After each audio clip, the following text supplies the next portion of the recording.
नमस्कार दोस्तों, स्वागत है मिनी ब्लॉग में दिलीप टेक रिएक्शन में। और दोस्तों देखिए, सवारी गाड़ी लगी हुई है छपरा जलालपुर जाने के लिए। ये देखिए पैसेंजर भी बैठे हुए हैं गाड़ी में।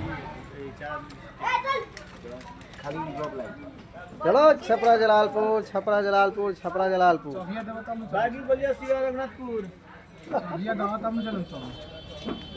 गरखा मठिया।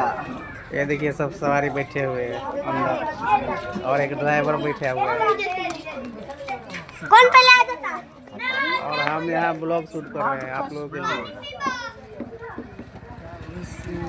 और इधर में भी सब बैठे हुए हैं देखिए।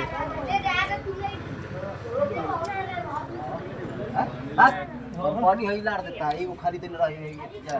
ये है हमारा गांव दोस्तों।